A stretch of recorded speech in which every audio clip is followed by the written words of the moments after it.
Bismillahirrahmanirrahim. Pemirsa tercinta yang dirahmati Allah Tuhan Yang Maha Esa, bersua kembali di kanal Hikmatologi. Monolog sederhana mengajak diri kita masing-masing berpikir kian melembut, cerdas, dewasa, bijaksanakan hati nurani. Berdasar kitab suci agama kepercayaan yang kita yakini. Tentu saja upaya serius terus-menerus tak kenal putus untuk menghayati, mempedomani, mengamalkan nilai luhur Pancasila sembari menginovasi dalam penerapan sehari-hari. Niscaya sebagai insan bumi pertiwi. Pemirsa yang dirahmati oleh Allah, mari sejenak kita berdialog berdasarkan pada pemahaman normatif Al-Quran dan As-Sunnah dan pemahaman data yang kita mencoba untuk dianalisis secara sederhana. Karena dakwah normatif di era kini semakin tumbuh kembang, namun dakwah yang inovatif didasarkan pada data, dianalisis dengan hikmatologi masih belum marak di bumi pertiwi, terlebih di dunia maya. Karena itulah kali ini kita akan bersama-sama mencoba untuk membaca, menelaah, mengkaji, menganalisis normatif atau norma ayat dan hadis, ya. Kemudian kita mencoba untuk mentali hubungkan dengan data lapangan.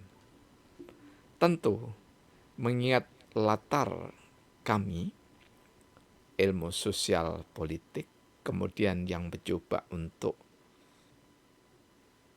mengarungi, ya, samudra hikmah, sehingga kami menggagas, mencetuskan hikmatologi, maka pendekatan yang bersifat multidisiplin adalah keniscayaan. Tentu saja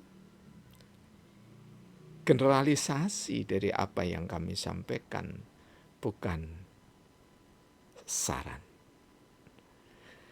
Pemirsa yang dirahmati oleh Allah, kita bisa melihat nukilan atau cuplikan dari surah Al-Maidah ayat 48. Di antaranya Allah berfirman, kalau Allah menghendaki, niscaya kamu dijadikan satu umat saja. Tetapi Allah menghendaki menguji kamu terhadap karunia yang telah diberikan oleh Allah kepada kalian. Karena itulah berlomba-lombalah berbuat kebaikan. Ayat ini juga kita bisa melihatnya di dalam surah kedua atau surah Al-Baqarah ayat 143. Nah, mana hadis yang bertalian dengan berlomba dalam kebaikan adalah sering dikutip oleh para dai, penceramah, khairun nas anfa'uhum linnas. Manusia yang baik itu adalah manusia yang mampu memberikan kemanfaatan baik tentu saja kepada sesama. Di sini kalau kita tali hubungkan dalil syar'i dan sunnah sungguh sangat klop. Karena memang Rasulullah itu kalau mengajarkan mesti klop karena dasarnya adalah wahyu. Karena itulah ada firman Allah yang mengatakan bahwa apa yang dikatakan Rasulullah Muhammad SAW bertalian dengan ibadah, khususnya ibadah yang bersifat mahdo, itu pasti berdasar wahyu. Tapi kalau yang bersifat am, masih ada yang langsung disandarkan pada pikiran Rasulullah Muhammad SAW. Terutama kita bisa menyimaknya tentang korma yang dikawinkan dan yang tidak dikawinkan. Pemirsa yang dirahmati Allah Subhanahu wa taala, jika dalil ini kita mencoba untuk mengkait kelindankan dengan data lapangan, kita ambil contoh Muhammadiyah dan Nahdlatul Ulama. Kalau kami membuat contoh seperti ini tidak berarti mengabaikan yang lain, namun kami memang yang dekat dengan Muhammadiyah dan Nahdlatul Ulama. Karena dalam keseharian juga pergaulan kami lebih kepada anggota Perserikatan Muhammadiyah dan juga Jamiah Nahdlatul Ulama. Sehingga pada kesempatan yang lain di mana ada ruang yang senantiasa terbuka, maka saudara-saudara kami dari Wahidiyah, dari Al-Irsyad, dari Persis dan yang lainnya memberikan warna, itu akan mengayakan batin kita, mengayakan sikap perilaku kita di dalam memahami Islam. Apakah yang kami maksudkan? Data pertalian dengan rumah sakit. Ya, satu saja ini ya. Contoh rumah sakit. Ada rumah sakit, kalau di Malang ada rumah sakit Islam basisnya. Tetapi satu yang di Jalan Sulawesi kalau tidak salah, Kota Malang, itu adalah rumah sakit Islam Aisyah. Jadi rumah sakit Aisyah, RSI Aisyah, mohon maaf ya. Jadi rumah sakit Islam Aisyah. Tentu saja dikelola oleh PDM Muhammadiyah atau Ortumnya. Kemudian di Dinoyo, kami lupa jalannya ya, mohon maaf. Di Dinoyo itu ada rumah sakit Islam, tidak pakai embel-embel. Itu dikelola oleh saudara-saudara kita dari Nahdlatul Ulama. Ya. Apa yang ingin kami katakan, yakni adalah kedua-duanya ada kesamaan. Yakni kesamaan memberikan manfaat kepada seluruh manusia. Kedua-duanya berlomba dalam kebaikan. Jadi sangat amat tepat. Rumah sakit Aisyah, Islam Aisyah, rumah sakit Islam Dinoyo yang Nahdlatul Ulama. Saya katakan sangat tepat karena apa? Tidak pernah ada penolakan terhadap umat di luar Islam. Jadi melayani meskipun tidak harus dikatakan dengan sombong dan gegap gempita begitu, tetapi Muhammadiyah dan Nahdlatul Ulama sudah melayani sejak didirikan hingga proses perkembangan ortumnya kalau di Muhammadiyah begitu ya. Ini mohon maaf kalau di Nahdlatul Ulama kami tidak atau kurang memahami tentang ortum itu sebutannya, organisasi otonom begitu, kira-kira sama lah gitu ya. Nah, apa yang menarik? Yang menarik adalah rumah sakit Islam itu menjadi salah satu rujukan, termasuk di dalamnya pada saat dipandemikannya coronavirus oleh WHO dan diamini oleh penguasa, maka rumah sakit Islam menjadi salah satu yang terdepan ya, di samping rumah sakit milik daerah dan milik pemerintah.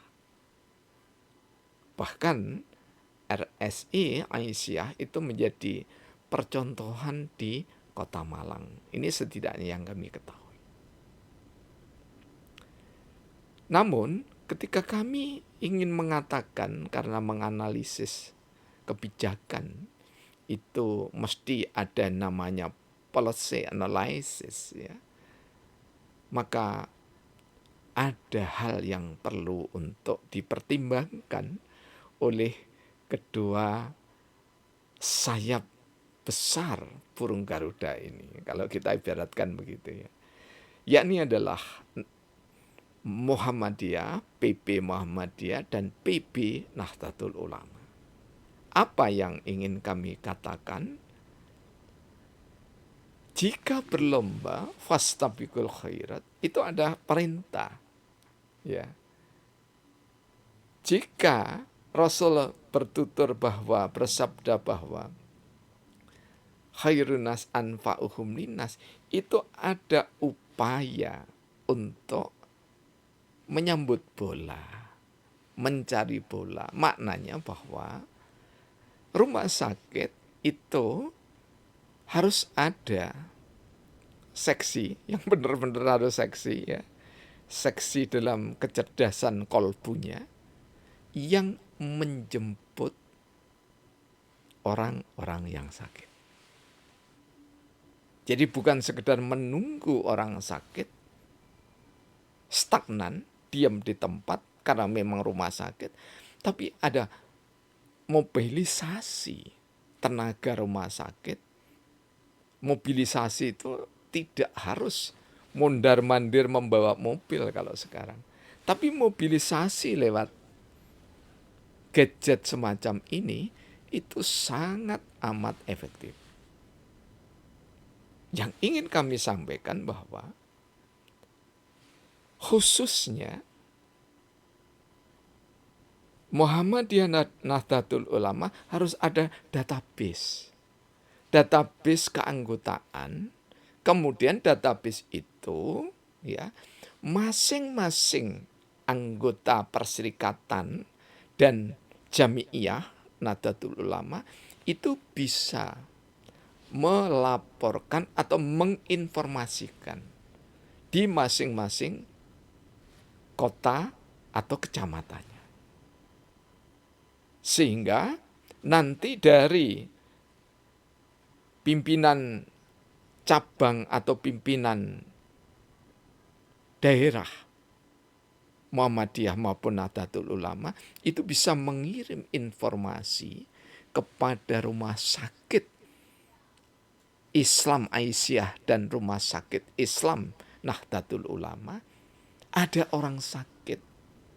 Apalagi jika orang sakit itu, mohon maaf, secara ekonomi memang sangat perlu bantuan.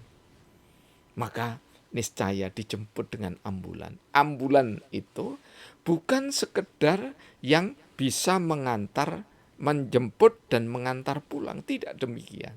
Tapi ambulan yang bagus ya, itu ditunjukkan salah satunya yang kami tahu saja ya dari PMI ya, karena ada adik saya di sana, Dr. Andes Insinyur Samsul Hadi ya, sekretaris PMI Kota Malang. Jadi mobil ambulan itu ada yang memang difungsikan untuk menolong sejak awal. Jadi artinya kasus begitu ya, ada orang yang sesak nafas begitu ya, sulit bernafas, maka di situ ada perawat, ada suster yang dikirim bersama ambulan, kemudian nanti menjemput pasien untuk tiba di atau sampai ke rumah sakit. Jadi di sini ada rumah sakit Islam Muhammadiyah dan Nahdlatul Ulama, kemudian bisa bekerja sama juga dengan PMI jika di kedua rumah sakit itu umpamanya tidak mencukupi tenaga yang ada. Sehingga ada sinergitas ya, perlombaan. Berlomba di sini tidak ada yang disakiti, tapi berlomba di sini ada yang diberikan kemanfaatan. Nah, pola-pola khotbah Jumat, khotbah Idul Fitri ini seringkali luput menyampaikan hal-hal yang seperti ini. Tidak berarti bahwa kami ini mendahului beliau-beliau, itu tidak ya. Tetapi kalau kami dengarkan di YouTube yang diunggah, kemudian kami yang dikirimi lewat Ustadz Muhammadiyah, lewat Kiai-Kiai NU itu ya, rata-rata itu adalah normatif. Ya. Jadi kalau sudah waktunya nyumbang Palestina, semua ya gegap gempita nyumbang Palestina. Tetapi yang serius berbasis dari norma syariat, norma sunat, dan norma akademik atau kecindikiawanan itu yang masih sepi. Ya, karena itulah ya kami tidak sekedar berinovasi di dalam menyampaikan dakwah ya yang secara konstruksi sosial itu mengajak kita ini benar-benar menguatkan Bhinneka Tunggal Ika. Ya. Karena pikiran-pikiran yang terbarukan, ya meskipun di Muhammadiyah juga ada satu klausul tentang tajdid, tentang pembaharuan, ya, maka pembaharuan itu tidak harus bersumber pada pimpinan struktural semata. Karena kami yang pernah memimpin secara struktural ya sebagai ketua di pimpinan ranting, waktu itu masih bernama Celaket begitu ya, meliputi Samaan dan juga Rampal gitu ya. Kemudian merangkap di pimpinan cabang bidang pendidikan di Klojen dan juga merangkap di pimpinan daerah Muhammadiyah sebagai ketua 2 bidang pengembangan ekonomi ya. Itu mestinya ya database dari Muhammadiyah dan Nahdlatul Ulama itu orang-orang yang masih bisa produktif untuk berpikir, itu diajak berpikir gitu loh. Jangan hanya sekedar diajak halal bihalal, kemudian mendengarkan ceramah gitu ya. Itu bagus itu ya. Tetapi lebih dari itu, halal bihalal versi pimpinan Muhammadiyah, pimpinan Nahdlatul Ulama itu mestinya tidak seremonial massal itu ya. Tetapi lebih pada mencoba menggali, mendulang dan menganalisis ya. Jadi disiapkan setahun gitu minimal ya. Itu untuk digarap bersama-sama, dipikirkan bersama-sama. Jadi mulai dari AI, Pol, Exos, Budhan, Kam, IT, EI, ya. Itu harus ada orang-orang ahlinya begitu ya. Dan jangan merasa ahli ya, atau sudah mengundang ahli hanya karena memiliki jabatan sebagai rektor, sebagai dekan, sebagai direktur, bukan itu. Silahkan ada rektor, direktur, ya, dan seterusnya pimpinan-pimpinan struktural itu dibutuhkan. Tetapi orang-orang yang volunteer begitu ya, yang tersendirikan ya, saya tidak ngomong terasing atau diasingkan, yang tersendirikan tapi mampu berpikir. Kenapa tidak diikutsertakan di dalam perumusan tarjih Muhammadiyah, di dalam perumusan Ba'sul Masail, dan tidak perlu membatasi ini NU Muhammadiyah, tetapi jika memang itu adalah warga dari Kota Malang ini, maka mengajaknya untuk mendialogkan sesuatu itu adalah keniscayaan. Pikiran-pikiran hikmatologis yang kami sampaikan seperti ini untuk menangkap pesan dari surah Al-Baqarah ayat 269 bahwa siapapun yang diberikan hikmah, maka dia akan diberikan keleluasaan untuk menggali potensi berlomba dalam kebaikan. Jadi tanpa kita memiliki keterbukaan, sebenarnya lewat gadget kita ini kita sudah masuk era kemerdekaan, ya, era keterbukaan. Tapi sayangnya justru di era keterbukaan, kemerdekaan itu kita justru disempitkan dengan masalah-masalah yang sangat private. Contohnya nasab begitu ya. Nasab itu mestinya jangan diumbar di sosial media begitu, apalagi saling saling merasa benar datanya, analisisnya. Mestinya apa? Duduk. Fastabiqul khairat itu ada yang memang diperlombakan. Ya seperti rumah sakit itu ya, diperlombakan terbuka, artinya terbuka untuk menerima siapapun dari saudara-saudara kita sebangsa setanah air, bahkan saudara-saudara kita yang dari luar negeri. Karena apa? Kami juga pernah membimbing mahasiswa dari Universitas Leiden, Belanda itu ya. Ketika sakit Ya masa kita harus pulangkan dia ke Belanda? Tidak. Ya. Di tahun 89, tahun 90 kami sudah membimbing mahasiswa dari Leiden sana itu ya. Untuk diberikan pencerahan tentang ini loh Indonesia. Sehingga pada waktu dia sakit ya kita bawa ke dokter. Ya, untuk diobati. Nah, pemirsa yang dirahmati oleh Allah ya. Semakin terbuka, mestinya tidak semakin tertutup kita. Ya, jadi saran kami khususnya kepada Muhammadiyah dan Nahdlatul Ulama, unsur-unsur pimpinan cabangnya, ya daerahnya, unsur pimpinan wilayah sampai dengan pimpinan pusat. Ayo kita mulai menggarap jika belum database tentang jami'iyah dan anggota perserikatan. Kemudian jika perlu bekerja sama dengan PMI dan rumah sakit daerah setempat, sehingga rakyat, ya, orang-orang umum di kampung-kampung, di pelosok-pelosok desa, itu lebih merasakan kehadiran, terutama mohon maaf, bagi saudara-saudara kami di pimpinan Muhammadiyah dan di pimpinan Nahdlatul Ulama. Fastabiqul khairat, jemputlah saudara-saudara kita yang sedang diuji oleh Allah karena penyakit. Terima kasih atas segala perhatian dan dukungannya. Mohon maaf jika ada kesalahan dan kekeliruan. Karena keberadaan kami tentu atas takdir terindah dari Allah Subhanahu wa taala.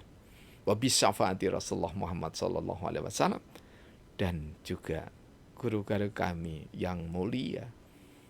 Baik guru-guru imajiner seperti Plato, Aristoteles, ya, Karl Marx, Friedrich Hegel, Nietzsche, dengan paham kekirian dan ateismenya, maupun guru-guru kami yang sangat mulia seperti Imam Syafi'i karena kami mengkaji Al-Umnya, Imam Al-Ghazali Hujjatul Islam karena kami mengkaji Ihya Ulumuddinnya, dan guru-guru kami di Muhammadiyah sejak kami SD dipimpin atau dididik oleh guru Muhammadiyah almarhum Bapak Muhammad Imam, SMP almarhum Bapak Hakso KM, SMA dibimbing oleh Bapak almarhum Bapak Amiruddin, dan mahasiswa dibimbing oleh, ini mohon maaf ya, jadi lupa wajahnya, ingat wajahnya, sangat ingat sekali seorang pimpinan daerah Muhammadiyah ya. Mohon maaf ini. Bapak Muhammad Kholis insyaallah gitu ya. Nah, dan kami dibesarkan juga di kalangan Nahdlatul Ulama karena bapak kami sendiri adalah pimpinan GP Ansor, kemudian pimpinan Banser, sampai dengan masuk di pimpinan cabang insyaallah gitu ya di Kecamatan Sumber Manjing Wetan Nahdlatul Ulama. Ya. Kami berbahagia karena guru-guru kami adalah guru-guru yang hebat, dan jika ada yang menilai bahwa apa yang kami sampaikan bermanfaat, itu karena kami memiliki guru-guru yang hebat, terutama guru kami tercinta yang kami banggakan dan tidak pernah ada yang bisa menggantikan. Ini adalah ibu kami Ifah yang sekarang masih membersamai kita semuanya. Terima kasih Ibu, ya, lebih tepatnya mak kami, Mbah Uti, anak-anak kami. Semoga panjang umur, berkah, dan senantiasa mencerahkan lewat doa dan dikir-dikirnya. Alhamdulillahirabbil alamin. Praktek ideologi dan bersyariah, agama ada kesamaan